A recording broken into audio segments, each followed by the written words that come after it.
As I mentioned at the top of the show, we're following some breaking news this hour. Donald Trump has just fired General Charles Q. Brown, chairman of the Joint Chiefs of Staff, the country's senior-most military official. That job is essentially the president's top military advisor, and it usually holds over as administrations change. That's typically what happened. I mean, Joe Biden kept Trump's Joint Chiefs chairman, Mark Milley, until he stepped down at the end of 2023. Donald Trump decided to buck with that tradition, and I have to say the optics here don't look great.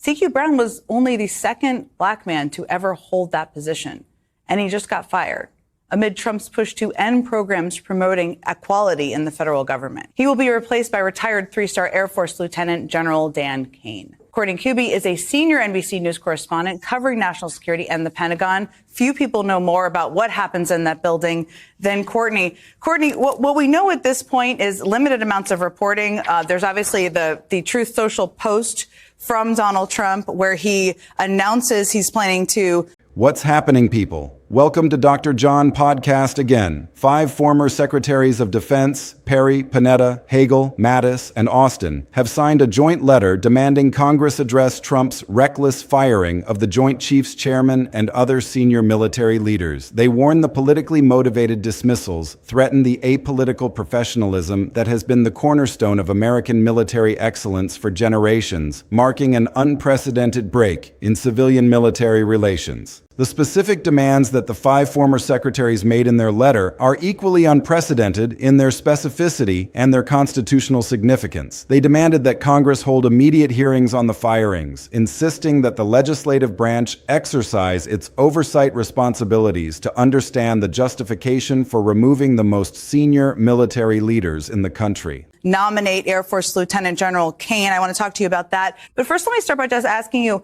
what do we know about how he fired CQ Brown? Did he call him? Is there anything more we've learned about how this took place today? Yeah, we know nothing about that, frankly. Now, we know CQ Brown was traveling. He had a trip to the border planned for today, and then he was supposed to travel on a little bit more domestically. So we know that trip went on, but beyond that, we just don't know. Look, here's the reality. We were expecting this to happen yesterday or today. So this isn't a huge surprise.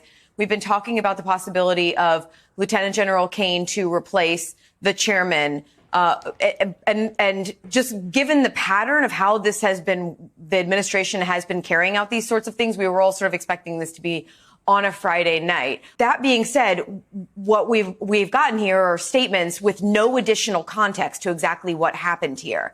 So we're still working through the details. This is all just breaking, and we've just gotten another statement actually from Secretary of Defense Pete Hegseth laying out some additional people who were fired here as well tonight. They specifically urged the Senate to block new Pentagon nominees until the justification for the firings is made clear on the congressional record, invoking the Senate's constitutional confirmation authority as leverage to compel accountability. This is not a vague expression of concern or a general plea for reform. It is a specific, actionable demand for the most formal available legislative accountability response, using the most immediately available constitutional mechanism to force the executive to explain its personnel decisions. The private briefing that then chairman of the Joint Chiefs General Mark Milley provided to congressional leadership during the George Floyd protest response period adds another dimension to the accountability picture. Well, do you have that in front of you? Do you want to share with us the details of that, or we can also pull it up too? Please go ahead. I do, and so I mean, there's so much to talk through here. Okay, so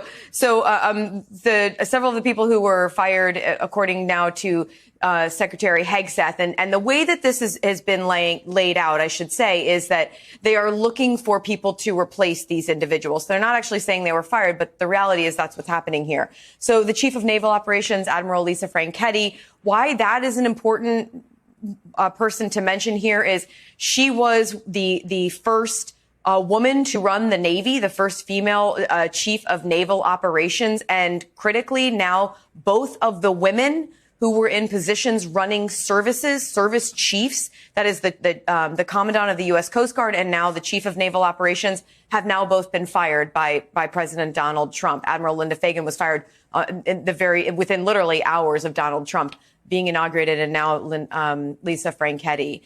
In addition to that, the Air Force Vice Chief of Staff, James Slife, also named tonight as being fired. Because it represents an informal Pentagon to Capitol communication channel that is equally alarming in its institutional implications. Milley's decision to privately call Speaker Nancy Pelosi and Senate Majority Leader Chuck Schumer to brief them on military concerns during a domestic crisis was an extraordinary action by a sitting Joint Chiefs chairman, representing his assessment that the situation was so serious that congressional leadership needed to be aware of military concerns that might not be communicated through normal channels. This informal communication was not a routine briefing, but a specific institutional action taken by the most senior uniformed officer in the military to ensure that Congress was aware of concerns that he believed required legislative attention. There's no reason given for these, but the reality is General Slife has been someone who has promoted diversity issues within the Air Force, is known for that.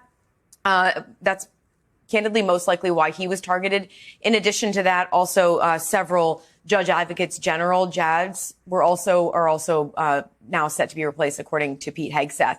But a little bit more on CQ Brown here. Look, we have heard from people very close to President Trump, including Secretary Hegseth. He wrote about in his book that he thought General Brown should be replaced as the chairman. We've also heard from the National Security Advisor, Mike Waltz, others who have been very outspoken about this. But we had some reporting back in December that General Brown, the chairman, had a good meeting with President Trump at the Army-Navy game, and the belief was he would have a little bit of time to be in this job. At this point, there is no indication that anything has happened from the time President Trump was inaugurated until The combination of the formal letter from 5 former defense secretaries and the informal private briefing from a sitting Joint Chiefs chairman represents the most comprehensive institutional accountability pressure that the Pentagon has ever directed at Congress regarding a sitting president. These are not political activists or partisan opponents making noise. These are the most senior civilian and uniformed defense officials in the country, people who have dedicated their lives to the security and professionalism of the American military, all expressing in the strongest possible terms that they believe Trump's conduct is threatening the apolitical character of the armed forces and the security of the nation. The message is clear and unmistakable. CQ Brown was relieved of his job today. That was merit-based. Any reason, anything that has happened that has led to this. And all indications are that this is the long-standing gripes that President Trump and many of the people around him have had with CQ Brown that have led to this decision tonight. The reality is CQ Brown has served honorably for 4 decades in the U.S. Air Force. He has thousands of hours as a pilot, as a fighter pilot, and he has served in senior jobs, including the head of the Air Force in the Middle East, in the Asia Pacific, the Air Force Chief of Staff, selected for that job by Donald Trump, I might add, and then now as the chairman for just over a year. Courtney Kuby, I know this news is just breaking. I so appreciate you taking the time. I know you're just reporting and trying to find out all the answers. Something is fundamentally wrong in the civil-military relationship, and Congress needs to act immediately. The constitutional significance of the former secretary's demand that the Senate block new Pentagon nominees cannot be overstated, because it represents an attempt to use the Senate's constitutional confirmation authority as a check on executive personnel decisions. The Senate has the power to confirm or reject presidential nominees for senior military positions, and the former secretaries are arguing that this power should be used to express accountability for the firings of the most senior military leaders by urging the Senate to block new nominees until the justification for the firings is clear. The former secretaries are effectively calling for a freeze on new military appointments, a dramatic action that would significantly affect the military's ability to fill key leadership positions and would send a powerful signal of congressional displeasure with the president's personnel decisions. The specific characterization of the firings as reckless is also constitutionally significant because it represents a professional judgment about the quality and motivation of the president's decisions. Recklessness in military personnel decisions can have serious consequences for national security because it means that leadership positions are being filled based on criteria other than professional merit and strategic judgment. When 5 former secretaries of defense use the term reckless to describe presidential conduct, they are making a judgment that goes to the heart of presidential fitness, suggesting that the president's decisions are not being made with the care and professionalism that the nation requires for its military leadership. The broader pattern of presidential conduct that has generated this institutional alarm is also important to understand because the firing of the Joint Chiefs Chairman is not an isolated incident, but part of a systematic effort to politicize the military and install loyalists in key positions. Trump has repeatedly expressed frustration with military leaders who have provided advice that he disagrees with, and he has sought to replace them with officers who are more personally loyal to him. This pattern has been observed and documented by multiple senior defense officials, and it is the specific concern that motivated the 5 former secretaries to issue their joint letter. They are not responding to a single personnel decision, but to a systematic pattern of conduct that they believe is undermining the apolitical professionalism of the military. The national security implications of this pattern are profound because a military that is politicized and focused on loyalty rather than professional judgment is a military that cannot be trusted to provide the best possible advice to civilian leaders. The Joint Chiefs Chairman is supposed to provide candid and professional military advice, regardless of whether that advice is politically convenient for the president. If the chairman is chosen based on political loyalty rather than professional merit, the quality of military advice will decline and the nation's security will be at risk. The 5 former secretaries are making precisely this point in their letter, arguing that Trump's personnel decisions are threatening the ability of the military to serve as an apolitical institution that provides the best possible advice to civilian leaders. The response from the veteran lawmakers who have been pressing the defense secretary on military firing criteria adds another dimension to the accountability picture because it represents internal congressional pressure from members who have specific expertise and credibility on military matters. The bipartisan group of House members, including Seth Moulton, Don Bacon, Chrissy Houlihan, Jason Crow, Mikey Sherrill, and Jared Golden, wrote to the defense secretary demanding transparent and apolitical criteria for officer removals, warning that the firings risk damaging the apolitical character of the military. These are not random politicians making noise. They are veteran lawmakers with military service and national security expertise, people who understand the importance of apolitical professionalism in the armed forces and who are using their legislative authority to demand accountability.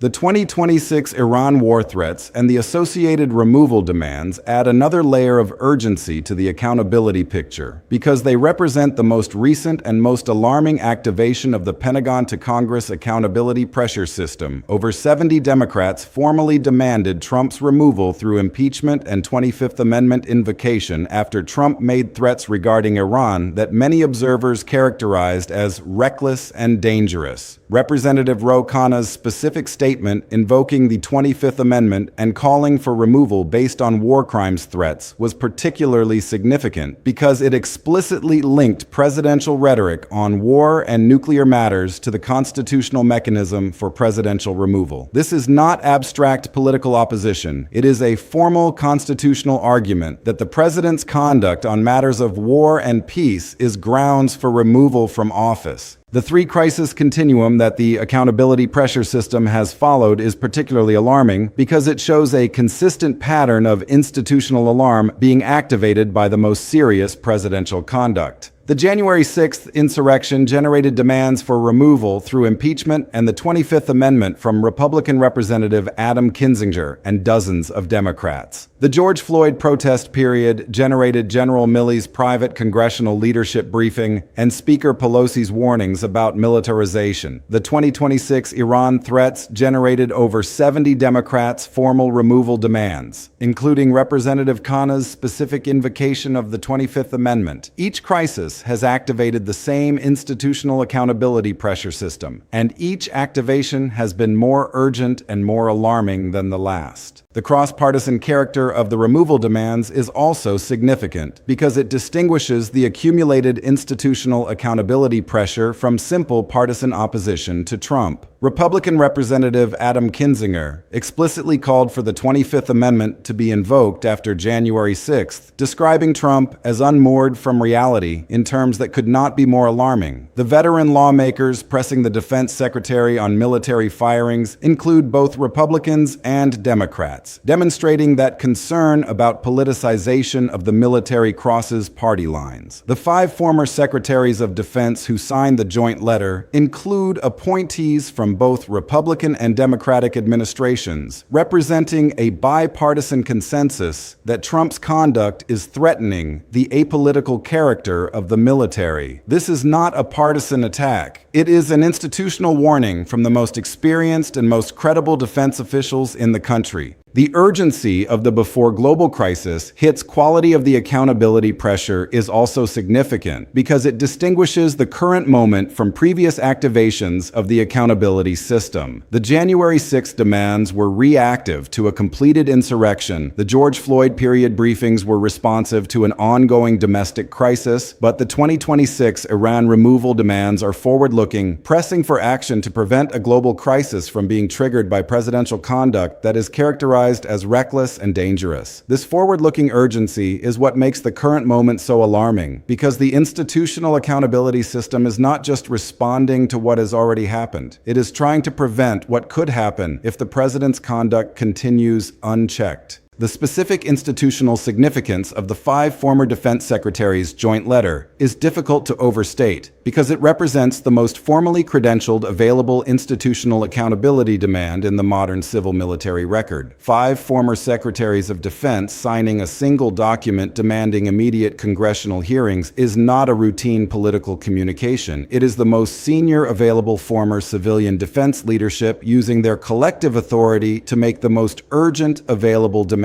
for legislative action on presidential military conduct. The specific combination of the reckless characterization, the immediate hearings demand, and the Senate nomination blockade call constitutes the most formally comprehensive available single institutional accountability document, most directly pressing Congress for specific legislative action on specific executive branch military conduct. The specific call for the Senate to block new Pentagon nominees until the firings are explained is particularly significant because it identifies the most immediately actionable available legislative mechanism for expressing congressional accountability. The Senate's confirmation authority is the most directly available constitutional leverage point for congressional oversight of executive branch personnel decisions, and by calling for its use, the 5 former secretaries are converting a general accountability concern into a specific actionable legislative recommendation. This is not vague criticism. It is a precise institutional demand that identifies exactly what Congress should do to express its accountability judgment on the military firings. The specific Milley-private Capitol Hill outreach adds another dimension to the accountability picture because it represents the informal Pentagon to Congress communication channel that is equally alarming in its institutional implications. A sitting Joint Chiefs chairman privately reaching out to congressional leadership to brief them on military concerns during a domestic crisis is an extraordinary action, representing the chairman's assessment that the situation required congressional awareness through channels that might not be available through normal communications. The private briefing was not a routine professional courtesy, it was a specific institutional action taken by the most senior uniformed officer in the military to ensure that Congress was aware of concerns that required legislative attention.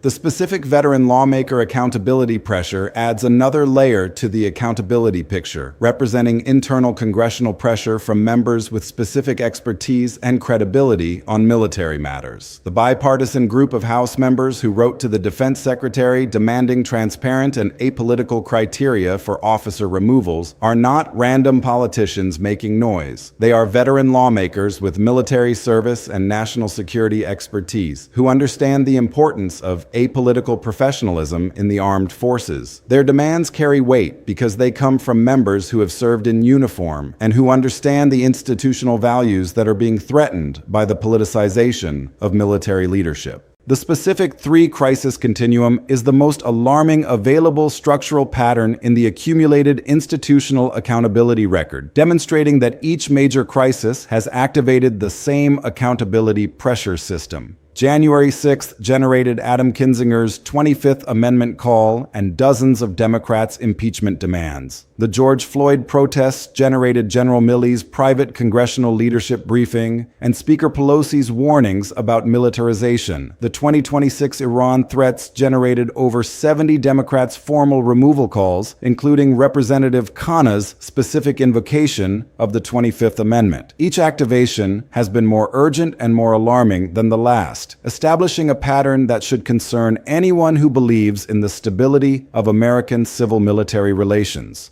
The specific 2026 Iran threat removal demands are the most urgent and most alarming activation of the accountability system because they are forward-looking rather than reactive. Representative Khanna's specific statement invoking the 25th Amendment and calling for removal based on war crimes threats is not just political opposition, it is a formal constitutional argument that the president's conduct on matters of war and peace is grounds for removal from office. The argument that threatening war crimes is a clear breach of the Constitution and the Geneva Conventions connects presidential rhetoric to the most serious available constitutional accountability mechanism, establishing that the before global crisis hits quality of the current accountability pressure is grounded in specific legal and constitutional arguments. The specific elite institutions versus Trump dimension of the accountability picture adds another layer of significance because it represents the accumulated weight of multiple institutional actors all pressing for the same accountability outcome. 5 former defense secretaries, veteran lawmakers, a bipartisan House group, business organizations, including the National Association of Manufacturers, and over 70 Democrats have all simultaneously pressed the remove Trump accountability pressure through the most formally available institutional channels. This is not a single institution speaking out. It is a cross-institutional coalition of the most important accountability actors in the country, all expressing the same concern and pressing for the same outcome. The specific before global crisis hits quality of the accountability pressure is the most alarming available single accountability framing dimension because it most urgently establishes why the current moment is different from previous accountability moments. The January 6th demands were reactive to a completed insurrection. The George Floyd protest briefing was responsive to an ongoing domestic crisis, but the 2026 Iran removal demands are most urgently forward-looking, pressing for constitutional action to prevent the most alarming available global crisis from being triggered by presidential conduct. This forward-looking urgency distinguishes the current accountability moment from all previous activations of the accountability system.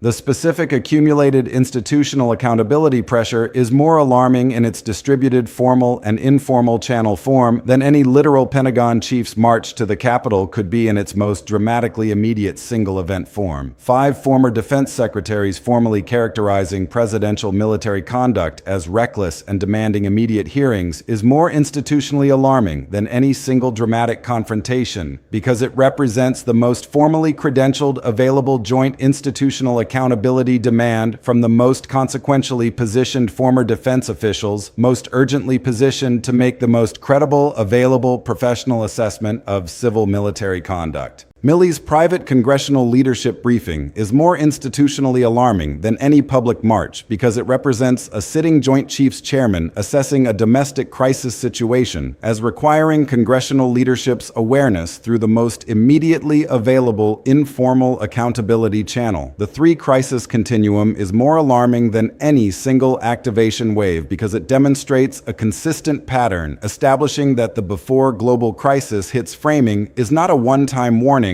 but the most consistently recurring available institutional accountability signal generated by the most alarming available presidential conduct across 3 separate crisis moments. The cross-partisan character of the removal demands distinguishes the accumulated institutional accountability pressure from simple partisan opposition to Trump. Republican veteran Adam Kinzinger explicitly calling for 25th Amendment invocation after January 6th, characterizing Trump as unmoored from reality in the most alarming available Republican insider accountability language, is the most alarming single Republican accountability statement in the January 6th removal demand wave. Bipartisan partisan veteran lawmakers pressing the defense secretary on apolitical military firing criteria across the partisan divide establishes the most formally credentialed available bipartisan military oversight pressure in the second-term military accountability record. The specific institutional accountability story captured by the Pentagon chiefs storm Capitol Hill demanding Congress remove Trump before global crisis hits, framing is more alarming in its accumulated formal and informal channel form than any literal on-camera Pentagon march to the Capitol could be in its most dramatically immediate single event form. The 5 former defense secretaries' letter is on record, the Milley private briefing is documented, the Kinzinger unmoored from reality 25th Amendment call is in his specific video message, and the over 70 Democrats' 2026 Iran removal demand wave is the specific most recent activation of the most consistently generated available institutional accountability pressure system. The specific content opportunity created by the accumulated institutional accountability record is the visual plus explainer approach that establishes that when generals and lawmakers simultaneously warn through formal letters, private briefings, and public removal demands, the metaphor of Pentagon chiefs storming the Hill becomes a shorthand for a real institutional panic that is as alarming in its distributed formal and informal channel form as any single literal march could be in its most cinematically immediate single event accountability form. The records are all publicly available and documentable, and they show a systematic institutional pressure that is unprecedented in its scope and its urgency. The specific most alarming available single informal civil-military accountability action remains General Milley's private congressional leadership briefing during the George Floyd protest period, because it represents a sitting Joint Chiefs chairman taking the extraordinary step of reaching out to congressional leadership to brief them on military concerns during a domestic crisis. This is not a routine communication, but an institutional action that should concern anyone who believes in the proper relationship between civilian and military authority. The specific private quality of the communication makes it simultaneously more alarming in its institutional implications and less publicly visible than the formal letter mechanism, but it remains one of the most significant accountability communications in the accumulated record. The specific over 70 Democrats' 2026 Iran removal demands represent the most recent and most urgent activation of the accountability system, and they establish that the before global crisis hits quality of the current accountability pressure is grounded in specific constitutional and international law arguments. Representative Khanna's specific statement that threatening war crimes is a clear breach of the Constitution and the Geneva Conventions connects the most alarming available presidential rhetoric to the most immediately available constitutional removal mechanism, creating a specific accountability argument that is difficult to dismiss as mere political opposition. The specific accumulated institutional accountability pressure system that the Pentagon chief storm Capitol Hill framing most directly describes is as alarming as any institutional accountability designation can describe in its most completely grounded and most honestly documented real-world accountability application. The 5 former secretaries' joint letter, General Milley's private briefing, the veteran lawmakers' pressure, the 3 crisis continuum, and the 2026 Iran removal demands together constitute the most comprehensive institutional accountability pressure that the Pentagon and Congress have ever directed at a sitting president. And the message is clear. Something is fundamentally wrong, and it requires urgent action. The ultimate significance of the accumulated Pentagon to Congress accountability pressure is what it reveals about the state of American civil-military relations and the capacity of constitutional institutions to respond when a president threatens the apolitical professionalism of the military. The 5 former defense secretaries who signed the joint letter are not political opponents of Trump making a partisan attack. They are the most experienced and most credible former civilian defense officials in the country, people who have dedicated their lives to the security of the nation and who understand the importance of an apolitical military. Their collective judgment that Trump's military firings are reckless and politically motivated is a warning that should concern anyone who believes in the stability of American democratic institutions. The specific institutional demands that the former secretaries made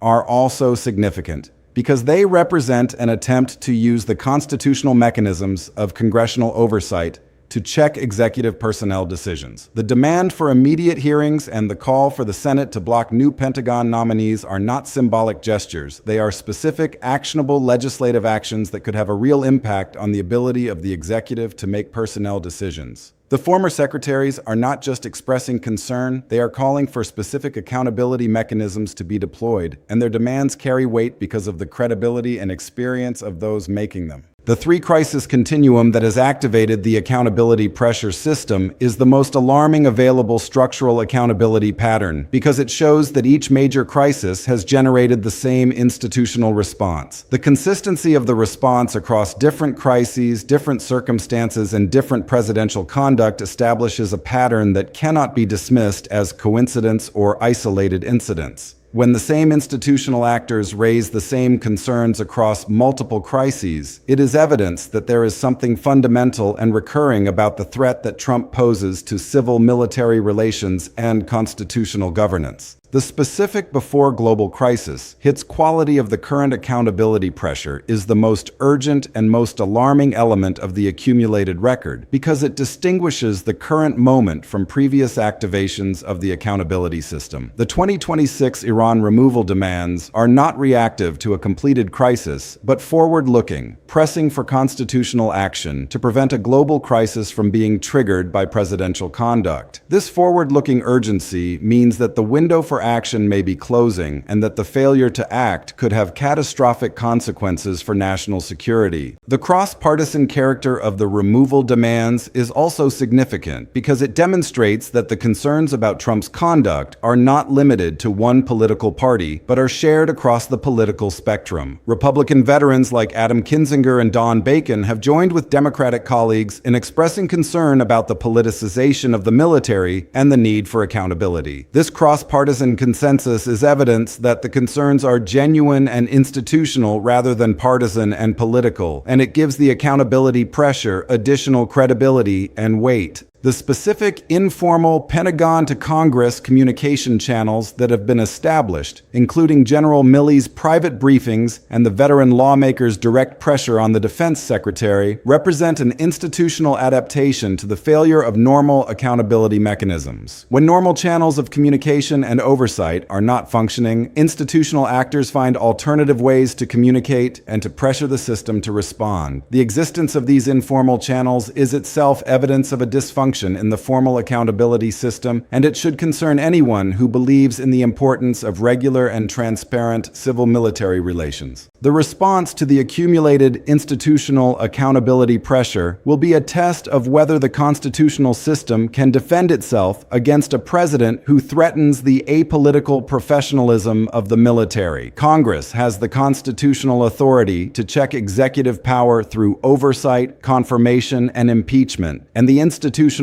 actors who have raised the alarm are calling on Congress to use that authority. The question is whether Congress will respond, whether it will exercise its constitutional responsibilities, or whether it will continue to enable the president's assault on military professionalism and constitutional governance. The specific institutional accountability story captured by the Pentagon chief's Storm Capitol Hill framing is ultimately about whether the accumulated institutional pressure will produce the accountability outcome that is being demanded. The letters, the briefings, the demands, and the removal calls are all documented and undeniable. But the ultimate question is whether they will result in congressional action. The 5 former secretaries have done their part by speaking out. General Milley has done his part by briefing congressional leadership, and the veteran lawmakers have done their part by pressing the defense secretary. The ball is now in Congress's court, and the nation will be watching to see whether the legislative branch will rise to the challenge or fail the test. The broader historical significance of the accumulated institutional accountability pressure is also important because it represents one of the most serious challenges to American civil-military relations since the founding of the Republic. Never before have 5 former secretaries of defense signed a joint letter demanding congressional hearings on presidential military personnel decisions. Never before has a sitting Joint Chiefs chairman privately briefed congressional leadership on military concerns during a domestic crisis. Never before have over 70 Democrats, joined by Republican veterans, formally demanded a president's removal through impeachment and the 25th Amendment. The accumulated record is unprecedented, and it represents a crisis that should concern anyone who believes in the stability of American democratic institutions. The potential consequences of failing to respond to the institutional pressure are grave, because they include the continued politicization of the military,